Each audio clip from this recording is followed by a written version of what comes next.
মিলন, বরিশালে গরমের তীব্রতা কেমন আর আবহাওয়া অফিস এই বিষয়ে কি বলছে বিস্তারিত জানাবেন।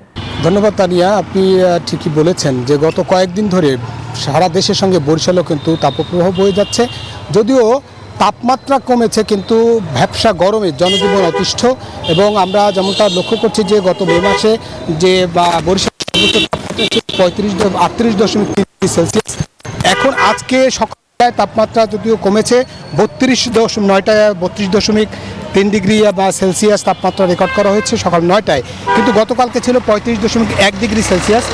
তাপমাত্রা কমতে থাকলেও গরম এবং বাতাসে আর্দ্রতা বেশি থাকার কারণেই আবহাওয়া অফিস যেমনটা বলেছে, বাতাসে আর্দ্রতার কারণেও এই ভ্যাপসা গরম এবং অনেক ক্ষেত্রে বিশেষজ্ঞ কেউ কেউ বলেছেন যে এখন যে গরমটা সেটা কোনো কোনো ক্ষেত্রে মনে হয় 40 ডিগ্রি সেলসিয়াসের মতো উপলব্ধি হচ্ছে। এই গরমটা আবহাওয়া অফিসের সঙ্গে আমরা যেমন কথা বলেছি যে যতক্ষণ পর্যন্ত বৃষ্টির প্রবণতা না বাড়বে ততক্ষণ পর্যন্ত কিন্তু এই গরমটা কমবে না। আমরা দেখেছি যে জনজীবনের প্রভাব পড়েছে, অনেকেই ক্ষণে ক্ষণে অর্থাৎ যারা রিক্সা চালায় তাদের বা ঠেলাগাড়ি যারা টানেন তারা কিন্তু কিছুক্ষণ পরই ছায়ায় গিয়ে তারা বিশ্রাম নেন এবং কখনো দেখছি স্যালাইন পানি অথবা চিরা পানি খান বা কেউ ডাবের দোকানে ভিড় জমান। মূলত এই ভ্যাপসা গরম আরও কয়েকদিন থাকবে, আবহাওয়া অফিস এমনটা জানিয়েছেন।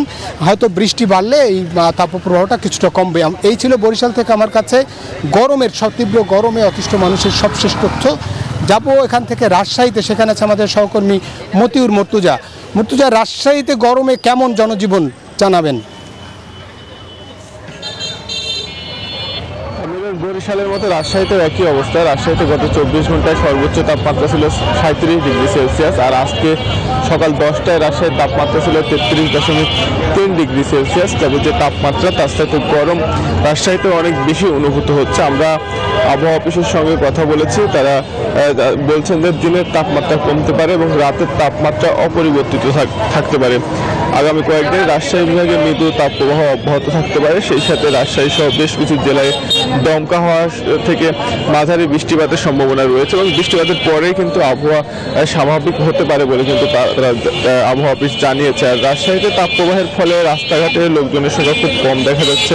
প্রয়োজন ছাড়া মানুষ বাইরে বের হচ্ছেন এবং যারা বাইরে বের হচ্ছে তারাও কিন্তু ছাতা নিয়ে বের হচ্ছেন। আর স্বাস্থ্য বিশেষজ্ঞরা বলছেন যে তাপপ্রবাহ থেকে সুরক্ষা ঘন ঘন পানি পান করতে হবে, বাইরে বের হলে ছাতা নিয়ে বের হতে হবে এবং কিছুক্ষণ পর পর ছায়াযুক্ত স্থানে বিশ্রাম নিতে হবে।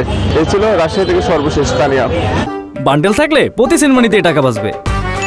বিকাশ সেনমানি বান্ডেল কিনে জিতুন প্রতি লেনদেনে।